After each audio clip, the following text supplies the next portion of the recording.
Então veja, gente, olha só que interessante, né?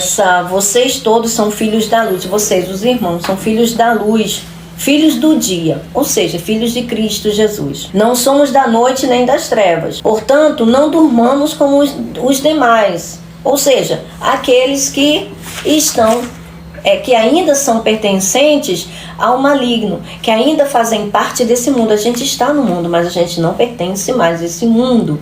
As nossas almas foram compradas por alto preço, pelo preço do nosso Senhor Jesus, pelo sangue do Filho de Deus, que é o nosso Senhor Jesus Cristo, que é o Filho de Deus. Então, se nós hoje podemos ter essa segurança, é porque Jesus Cristo pagou o preço por isso. Vocês todos são filhos da luz, filhos do dia. Não somos da noite nem das trevas. Portanto, não durmamos como os demais, mas estejamos atentos e sejamos sóbrios. Gente, ser sóbrio e estar atento é nos alimentar como nós estamos fazendo todos os dias, para que a gente não venha a ser enganado, porque o que entorpece, o que deixa as almas bêbadas, embriagadas, é o falso ensino. É a embriaguez das doutrinas misturadas. Ora, onde as pessoas misturam o que é carnal com o que é espiritual, não sabem discernir o que é parte dessa natureza humana, o que é parte do reino celestial, não sabem distinguir, não sabem investigar a palavra de Deus de forma coerente pelo Espírito, com a ajuda do Espírito Santo.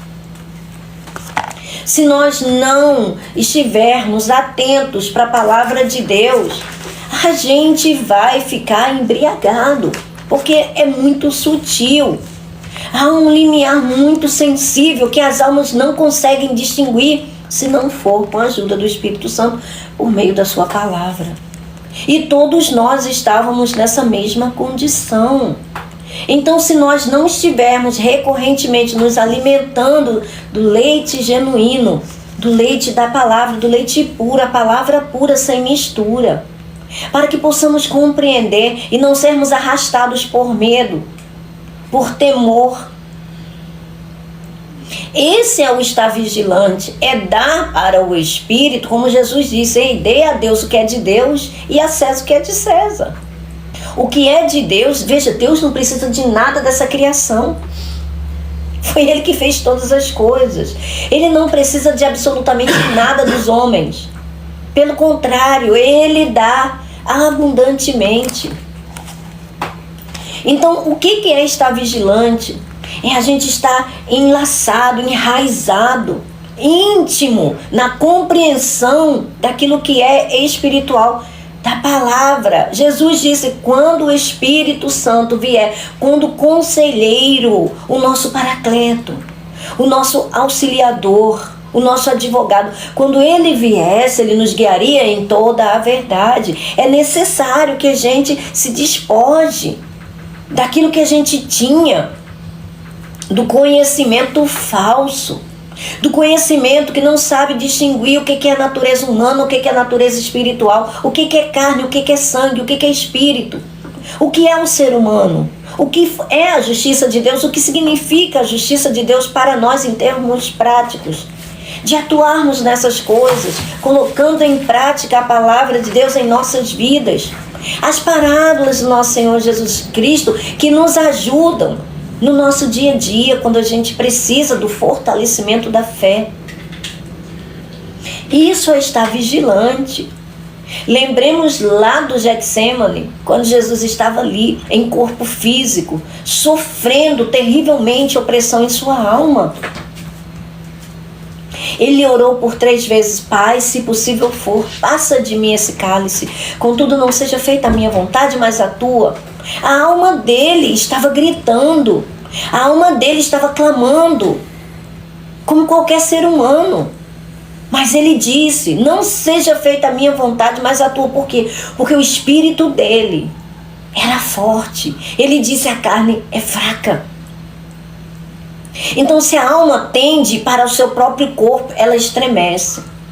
E a carne, veja, a carne de Jesus não tinha pecado. Jesus não foi gerado da semente corruptível de nenhum ser humano. Foi gerado pelo próprio Deus, pelo Espírito Santo. Ele não tinha pecado na sua carne, mas ele também tinha carne. E a carne, ela é dessa natureza. Imaginem os terrores que Jesus sofreu em sua alma a ponto de suar com sangue. Enfermar em nosso favor, para que, veja, isso foi uma batalha espiritual tão severa, para que ele não viesse a ceder. É como diz lá em Hebreus, nenhum de nós chegou a sangrar. Na luta contra o pecado, nenhum de nós chegou a derramar nosso próprio sangue, mas Jesus derramou dele. E inclusive na cruz, que era o que assustava ele, era ir para a cruz. E ele disse, lá em João 12, no versículo 27, ele diz: agora minha alma está perturbada, aflita, atordoada. Eu devorar o Pai? Ó Pai, passa de mim essa hora. Não, se foi exatamente para essa hora que eu vim. Então a alma dele era como qualquer um de nós. Sofria medo, sofria terror, se angustiava, chorava, não é?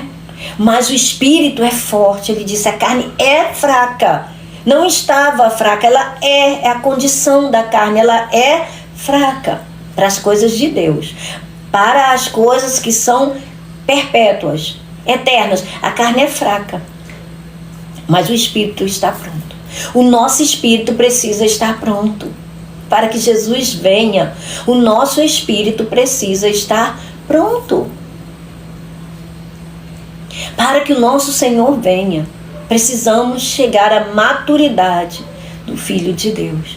Porque enquanto um filho é menor, é criança, e nada difere de um escravo. Precisa estar debaixo de tutores, de administradores, até que possa manusear os seus próprios bens, suas heranças. E nós só vamos obter herança espiritual se nós crescermos espiritualmente.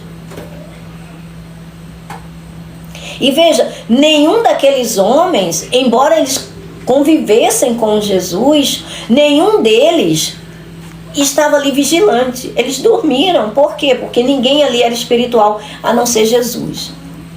Eles não sabiam o que estava acontecendo, mas Jesus sabia.